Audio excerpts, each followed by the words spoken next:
नमस्कार। आज हम आयुर्वेद की गहराइयों में उतर रहे हैं। श्रीमद् वाग्भट रचित अष्टांग हृदयम का 12वां अध्याय, दोषभेदी अध्याय। साथ में अरुंदत और हेमाद्री की टीकाओं की मदद भी लेंगे। मकसद ये है कि वात, पित्त, कफ ये सिर्फ नाम नहीं है, इनके शरीर में कई रूप हैं, अलग अलग जगहें हैं, अलग अलग काम हैं। ये समझना BAMS स्टूडेंट से लेकर डॉक्टर्स तक और आयुर्वेद में रुचि रखने वाले सभी के लिए अहम है। कोशिश रहेगी कि इसे कहानी की तरह समझें। बिल्कुल। देखिए, जैसा ग्रंथ में इशारा है, दोष भेदम अंतरेण दोष विज्ञानम सम्यंग नोक्तम स्यात्। मतलब इन भेदों को समझे बिना हम दोषों को ठीक से जान ही नहीं सकते, और अगर जानेंगे नहीं तो पहचानेंगे कैसे, इलाज कैसे करेंगे।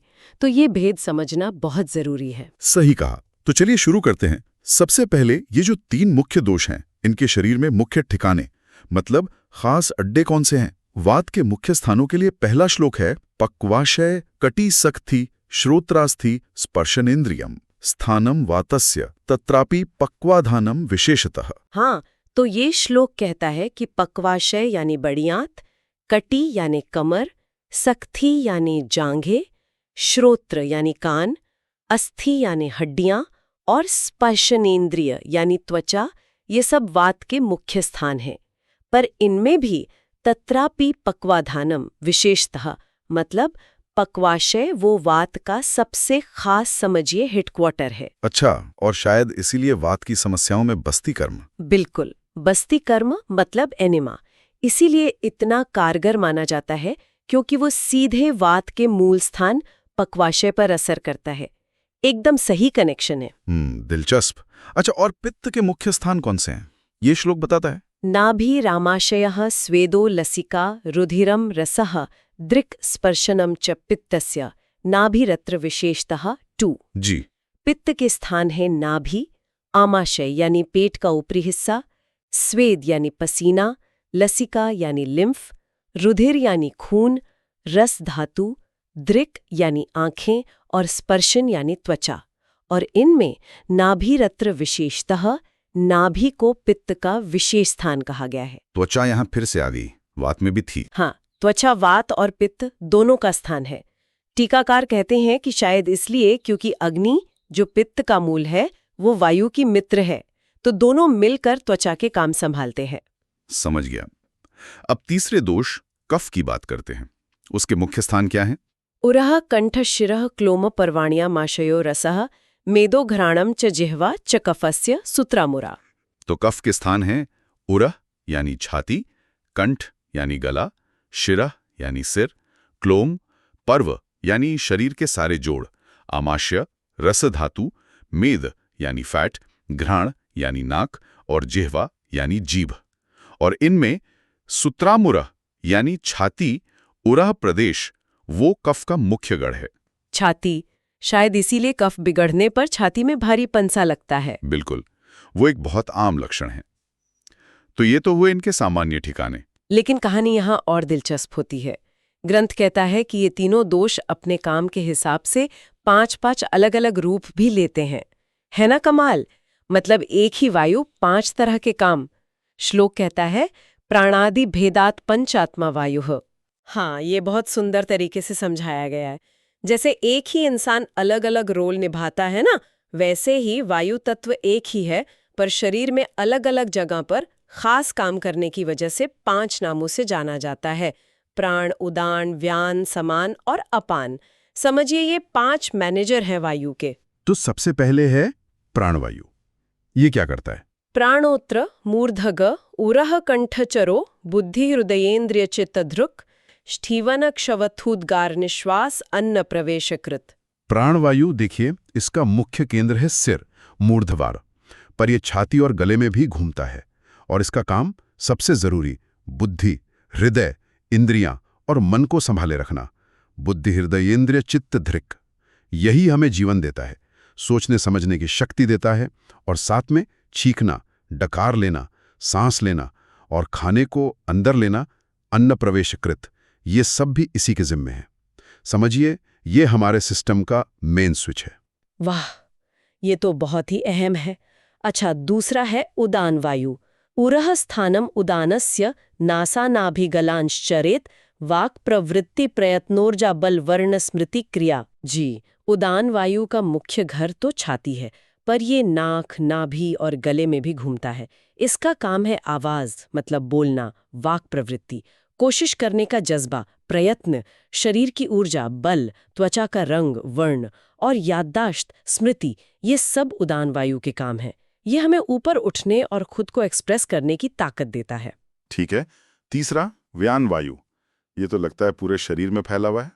व्यानो हृदिस्थितः कृत्स्नदेहचारी महाजवः शैद्वगत्या पक्षेपणोत्क्षेप निमेषोन्मेषणादिकाः प्रायः सर्वाः क्रियास्तस्मिन् प्रतिबद्धः शरीरिणाम। हाँ, बिल्कुल। व्यान वायु का हेडक्वार्टर हृदय में है, हृदय स्थितः, पर वहां से ये बहुत तेजी से महाजवा पूरे शरीर में कृत्स्नदेहचारी फैलता है और शरीर की लगभग हर मूवमेंट, चलना फिरना, हाथ पैर उठाना गिराना, पलक झपकाना, निमेषोन्मेषणादि कहा, ये सब प्रायः सर्वाह क्रियाएं इसी पर निर्भर हैं।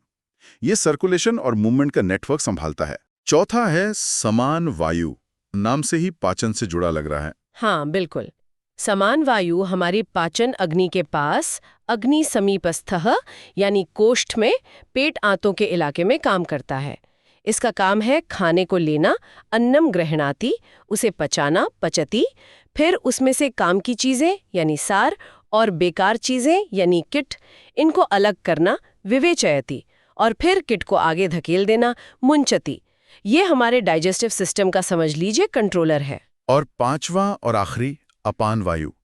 इसका काम शरीर से चीजें बाहर निकालना है। अपानो अपानगः श्रोणी बस्ती में ड्रोरु गोचरः शुक्रार्तव शक्रिन मूत्र गर्भ निष्क्रमण क्रियाः। 9। एकदम सही। अपान वायु शरीर के निचले हिस्से अपानागह में रहता है, पेल्विक रीजन, ब्लैडर, जननांग, जांघें। इसका मुख्य काम है शरीर से निकास करना, मल, मूत्र, पीरियड्स का फ्लो यानी आर्तव, शुक्र यानी सीमन, और डिलीवरी के समय बच्चे का बाहर आना, गर्भ निष्क्रमण क्रिया। ये शरीर की सारी एग्जिट प्रोसेस को कंट्रोल करता है। समझ गया? तो ये हो गए वायु के 5 रूप। अब इसी तरह पित्त के भी 5 प्रकार हैं। श्लोक कहता है पित्तम पंचात्मकम। जी हाँ। पित्त जो शरीर में गर्मी, मेटाबॉलिज्म और ट्रांसफॉर्मेशन का काम करता है, उसके भी 5 खास रूप हैं: पाचक, रंजक, साधक, आलोचक और भाजक। हर एक का अपना स्पेशलाइज्ड काम है। तो सबसे पहला और शायद सबसे अहम, पाचक पित्त। तत्र पक्वामशय मध्यगम पंचभूतात्मकत्वेपि यत्तेजस गुणोदयात् दशबा त्यक्त द्रवत्वं पाकादि कर्मणा नलशब्दितं पचत्यन्नं विभजते सारकिट्टो पृथक् तथा। 11 तत्रस्थमेव पित्तानां शेषानामपि अनुग्रहं करोति बलदानेन पाचकं नाम तत्स्मृतं। 12 पाचक पित्त ये पक्वाशय और आमाशय के बीच में रहता है, पक्वाशय मध्यगम। हालांकि ये भी 5 महाभूतों से बना है, पर इसमें तेजस गुण मतलब अग्नि तत्व की प्रधानता है, तेजस गुणोदयात, इसलिए ये थोड़ा कम तरल होता है और इसे अनल यानी अग्नि भी कहते हैं। इसका काम है खाना पचाना, पचत्यन्नम, और सार किट्ट को अलग करना, विभजते सार किट्टो। और एक खास बात ये, अपनी जगह पर रहते हुए ही तत्रस्थमेव बाकी 4 पित्तों को भी ताकत देता है, शेषाणामपि अनुग्रहम करोति बलदानेन। ये समझिए पित्त परिवार का मुखिया है, सबका पावर सोर्स। अच्छा, ये बाकियों को भी पावर देता है। दिलचस्प। दूसरा है रंजक पित्त। ये क्या करता है? आमाशयाश्रयाम पित्तम रंजकम रसरंजनात्। 13 रंजक पित्त आमाशय में रहता है, आमाशयाश्रयम, और इसका काम है रस धातु को रंग देना, रसरंजनात्, जिससे रक्त यानी खून बनता है। कुछ टीकाकार इसे लिवर और स्प्लीन से भी जोड़ते हैं, तो ये समझिए ब्लड प्रोडक्शन यूनिट का इंचार्ज है। तीसरा सात्विक पित्त। ये कहाँ है और क्या साधता है? बुद्धि मेधाभिमानाद्यैरभिप्रेतार्थ साधनात्। 13 ब साधकम हृदगतम पित्तम। 14 अ साधक पित्त रहता है हृदय में, हृदगतम पित्तम, और ये हमारे मानसिक लक्ष्यों को साधने में मदद करता है। हमारी बुद्धि, मेधा यानी याद रखने की शक्ति, अभिमान यानी सेल्फ एस्टीम, इनके जरिए जो हम चाहते हैं, अभिप्रेतार्थ, उसे पाने में मदद करना, साधनात्, यही इसका काम है। यह हमारे मन का मोटिवेटर है। चौथा आलोचक पित्त। नाम से तो आंखों वाला लग रहा है। हाँ। रूपालोचनतः स्मृतम दृक्स्थम आलोचकम 14ब। बिल्कुल सही पकड़ा। आलोचक पित्त आंखों में रहता है, दृक्स्थम, और इसका काम है रूप को देखना, रूपालोचनतः। ये हमारी विजन के लिए जिम्मेदार है। और 5वां भ्राजक पित्त। त्वक्स्थम भ्राजकम भ्राजनात् त्वचः 1400। भ्राजक पित्त रहता है त्वचा में, त्वक्स्थम, और त्वचा को चमक, भ्राजनाथ और सही रंगत देता है। जो हम तेल, लेप वगैरह त्वचा पर लगाते हैं, उसे पचाकर एब्जॉर्ब करवाने का काम भी यही करता है। ये हमारी स्किन का हेल्थ मैनेजर है। बहुत बढ़िया। तो वायु और पित्त के 5-5 रूप हो गए। अब कफ के 5 प्रकारों की बारी। श्लेष्मा तु पंचधाम। जी। कफ जो शरीर को स्थिरता, चिकनाई और पोषण देता है, उसके भी 5 रूप हैं: अवलंबक, क्लेदक, बोधक, तर्पक और श्लेषक।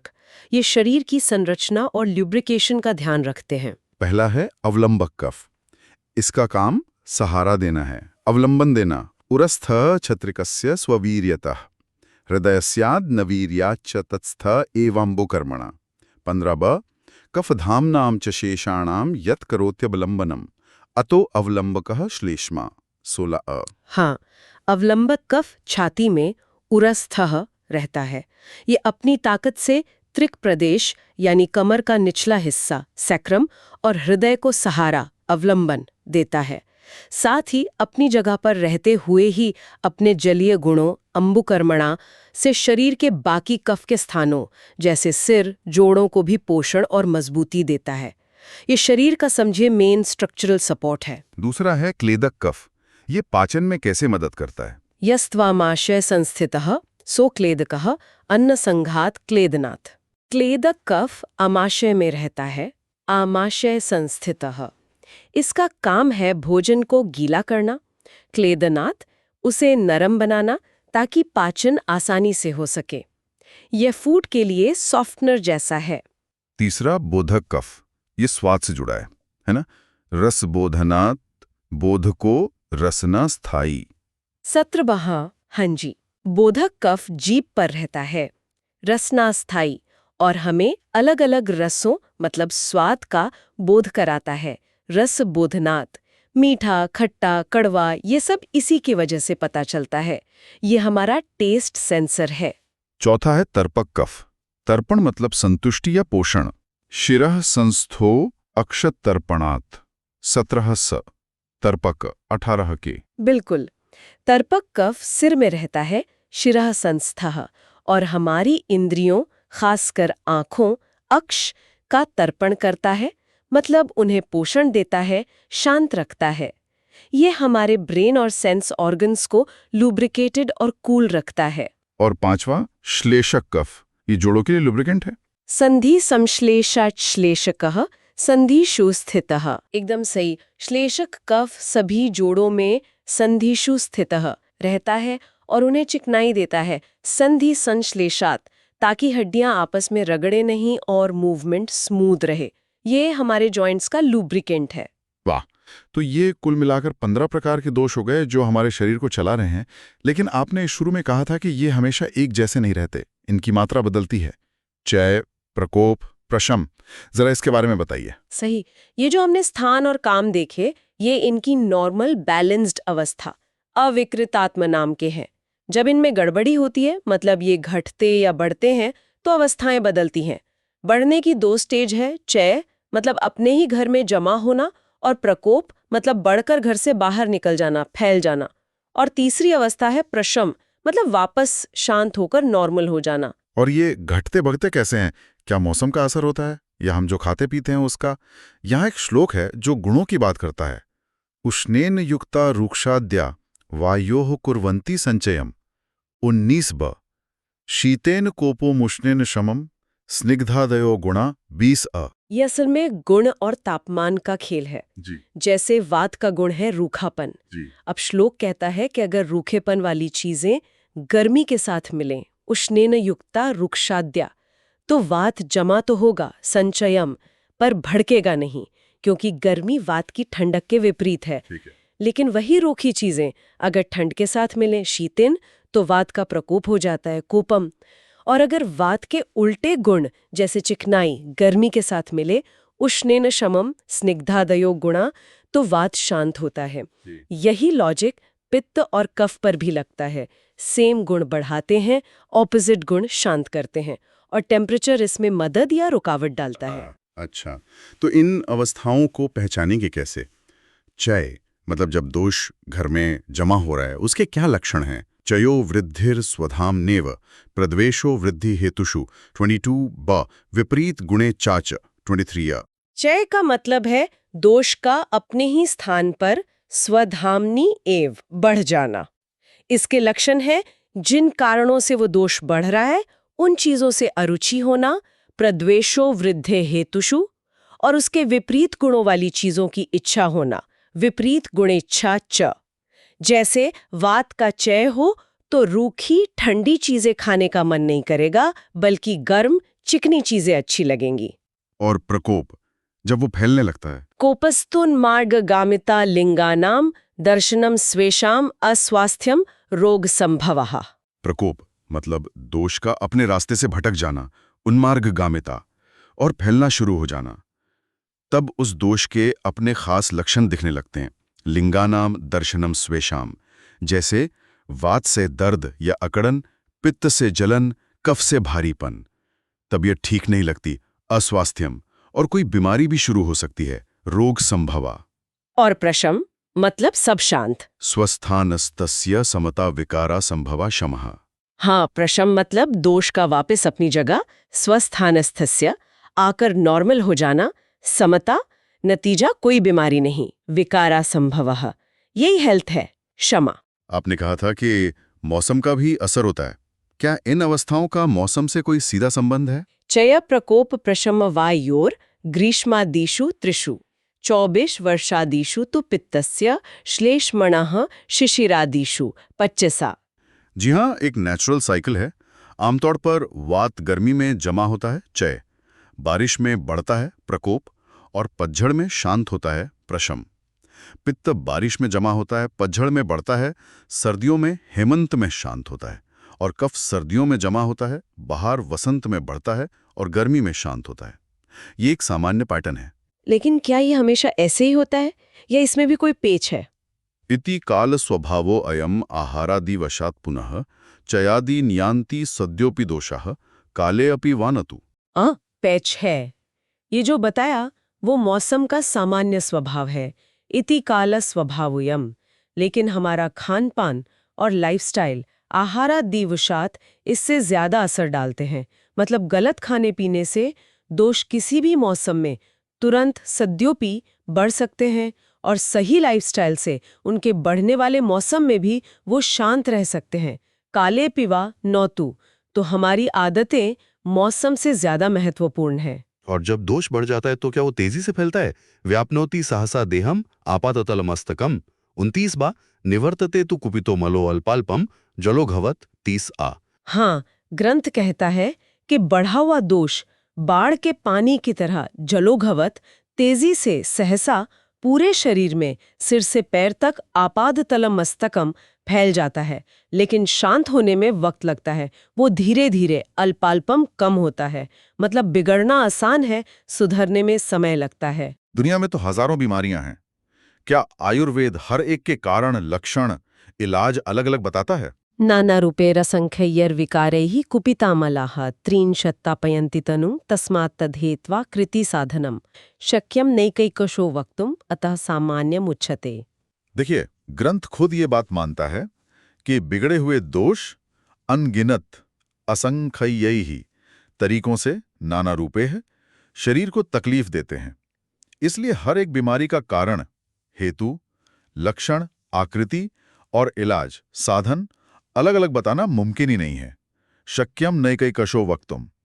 इसीलिए आयुर्वेद हमें सामान्य सिद्धांत, सामान्यम उच्यते, बताता है, जिन्हें समझकर हम किसी भी रोग को समझ सकते हैं। और वो सबसे बड़ा सामान्य सिद्धांत क्या है? दोषा एव हि सर्वेषां रोगाणाम एक कारणम। 32। सबसे बुनियादी सिद्धांत दोषा एव हि सर्वेषां रोगाणाम एक कारणम, मतलब हर रोग की जड़ में कहीं न कहीं इन 3 दोषों का असंतुलन ही होता है। चाहे कारण कुछ भी दिखे, अंत में ये दोष ही गड़बड़ करते हैं। जैसे पक्षी अपनी छाया से अलग नहीं हो सकता, वैसे ही रोग दोषों से अलग नहीं हो सकता। तो फिर ये दोष बिगड़ते ही क्यों हैं? असली कारण क्या है इनके बिगड़ने का? तेषाम कोपे तु कारणम 34 बा अर्थे असात्मयी संयोगा कालः कर्मचा दुष्कृतम हीनाति मिथ्या योगे भिद्यते तत्पुनर्स्त्रिधा। 3 मुख्य कारण बताए गए हैं। पहला, हमारी इंद्रियों का गलत चीजों से जुड़ना। अर्थये असात्मये संयोगा, जैसे आंखों से बहुत ज्यादा या बहुत कम देखना, कानों से बहुत तेज आवाज सुनना। दूसरा, समय या मौसम का गड़बड़ होना, कालः, जैसे बेमौसम बारिश या बहुत ज्यादा गर्मी। और तीसरा, हमारे काम यानी शारीरिक, मानसिक और बोलने के कर्मों का गलत होना, कर्म च दुष्कृतम। इन तीनों का ही हीन योग, कम इस्तेमाल, अति योग, ज्यादा इस्तेमाल और मिथ्या योग, गलत इस्तेमाल ही दोषों को भड़काता है। समझ गया।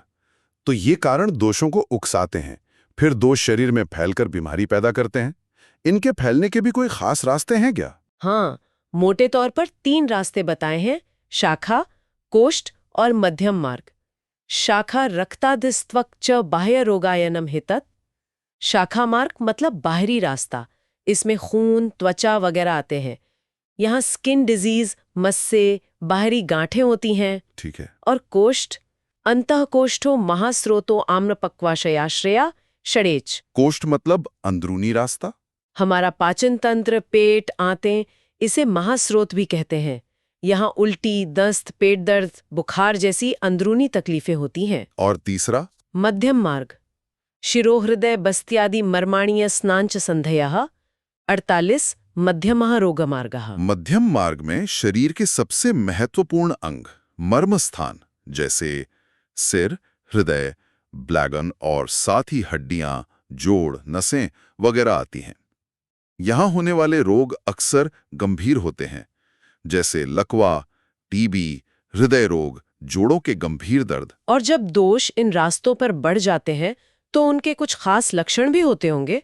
वात के क्या लक्षण हैं? हाँ बिल्कुल, वात बिगड़ने पर रूखापन, हल्कापन, ठंडक, तरह तरह के दर्द जैसे सुई चुभने जैसा, फटने जैसा, जकड़न, फड़कन, कंपन, सिकुड़न, काला या गहरा लाल रंग दिखना और मुंह में कसैला स्वाद आना, ये सब वात के लक्षण हैं। और पित्त बिगड़ने पर? पित्त के बिगड़ने पर जलन, गर्मी लगना, लाली आना, किसी जगह का पक जाना, पसीना ज्यादा आना, गीलापन, पस निकलना, शरीर से बदबू आना, बेहोशी, मुंह में खट्टा या कड़वा स्वाद और पीला या हरा रंग दिखना, सफेद और गहरे लाल को छोड़कर ये लक्षण होते हैं। और कफ के? कफ बिगड़ने पर चिकनाई, भारीपन, ठंडक, स्थिरता, जैसे कुछ जम गया हो, खुजली, सूजन, शरीर के रास्तों में रुकावट, शरीर पर कुछ लिपावा सा महसूस होना, ज्यादा नींद आना, सफेद रंग दिखना, मुंह में मीठा या नमकीन स्वाद आना और हर काम में सुस्ती मतलब चिरकारिता, ये कफ के लक्षण हैं। तो इन्हीं लक्षणों को ध्यान से देखकर इलाज शुरू करना होता है। इत्यशेषमय व्यापी यदुक्तम दोष लक्षणम 54ब दर्शनाद्यैरव अवहितस्तत्सम्यग उपलक्ष्येत व्याधि अवस्था विभागज्ञः पश्यन्नार्तान् प्रतिक्षणम। हाँ जी, वैद्य को बहुत सावधान होकर अविहिता इन लक्षणों को देखना, दर्शन, छूना, स्पर्शन और पूछना प्रश्न होता है। उसे रोग की अवस्था, नया है, पुराना है, पक रहा है, ये सब समझना होता है। व्याधि अवस्था विभाग्यः, और रोगी को लगातार देखते रहना होता है। पश्यनार्तान् प्रतिक्षणम। लगातार देखना क्यों इतना जरूरी है? अभ्यासात् प्राप्यते दृष्टि ही कर्म सिद्धि प्रकाशिनी रत्नादि सदस ज्ञानम न शास्त्रादेव जायते। क्योंकि असली समझ और इलाज में सफलता दिलाने वाली नज़र, कर्म सिद्धि प्रकाशिनी दृष्टि, वो सिर्फ किताबें पढ़ने से न शास्त्रादेव जायते नहीं आती। वो आती है लगातार अभ्यास से, अभ्यासात् प्राप्यते। जैसे जौहरी असली हीरे को पहचानना सिर्फ किताबों से नहीं बल्कि बार बार देखने और परखने से सीखता है, वैसे ही वैद्य अनुभव से सीखता है। आयुर्वेद में रोगों के नाम को लेकर भी एक बहुत प्रैक्टिकल बात कही गई है। अगर किसी बीमारी का नाम शास्त्रों में ना मिले तो विकार नामा कुशलो न जिह्रियात कदाचन न ही सर्व विकाराणाम नामतो अस्ति ध्रुवा स्थिति ही 64। रियात कदाचन, क्यों? क्योंकि सभी रोगों के पक्के नाम हैं ही नहीं, न ही सर्व विकाराणाम नाम तोस्ति ध्रुवा स्थिति है। एक ही दोष अलग कारण से अलग जगह पर जाकर न जाने कितने नए रोग बना सकता है। तो फिर करना क्या चाहिए? नाम के चक्कर में पड़ने की बजाय वैद्य को 3 चीजें समझनी चाहिए। रोग की प्रकृति, कौन सा दोष बड़ा है, अधिष्ठान, वो कहाँ बड़ा है, किस धातु या अंग में, और हेतु विशेष, उसके बढ़ने का खास कारण क्या है। ये समझकर फटाफट इलाज शुरू कर देना चाहिए। नाम से ज्यादा जरूरी है रोग की जड़ को पकड़ना। ये तो बहुत ही सुलझी हुई बात है। अच्छा, सफल इलाज के लिए और किन बातों का ध्यान रखना होता है? यहाँ वो 10 चीजों वाला मशहूर श्लोक आता है। दूष्यम देशम बलम कालम अनलम प्रकृतिम वयः सत्वम सात्म्यम तथा हारम अवस्थाश्च पृथक विधाः। 67 सूक्ष्म सूक्ष्म समीक्षेयेषां दोषौषधि निरूपणे यो वर्तते चिकित्सायाम न सस्खलति जातुचित। 68 जी हाँ, ये आयुर्वेद के पर्सनलाइज्ड अप्रोच का सार है। वैद्य को सिर्फ दोष और दवा नहीं देखनी, बल्कि इन 10 चीजों का बहुत बारीकी से सूक्ष्म सूक्ष्म समीक्ष ध्यान रखना है। 1 दूष्य, कौन सी धातु या टिश्यू बीमार है। 2 देश, रोगी का इलाका और शरीर की बनावट। 3 बल, रोगी की ताकत। 4 काल, मौसम, समय, रोग कितना पुराना है। 5 अनल, पाचन शक्ति कैसी है। 6 प्रकृति, जन्म की प्रकृति, वात पित्त कफ। 7 वयः, उम्र। 8 सत्व, मानसिक शक्ति। 9 सात्म्य, क्या चीजें उसे सूट करती हैं। आदतें, वो क्या खाता पीता है। इन सबको और रोग की अलग अलग अवस्थाओं को देखकर जो इलाज करता है वो कभी फेल नहीं होता। न सस्खलति जातुचित। मतलब हर रोगी अपने आप में यूनिक है। अगर इन बातों का ध्यान ना रखें तो क्या गड़बड़ हो सकती है? बहुत गड़बड़ हो सकती है। ग्रंथ कहता है कि कभी-कभी रोगी की मानसिक शक्ति, सत्व या शारीरिक बनावट के कारण गंभीर रोग भी हल्का लग सकता है और हल्का रोग भी गंभीर दिख सकता है। अगर वैद्य ने सही अंदाजा नहीं लगाया तो इलाज गलत हो जाएगा।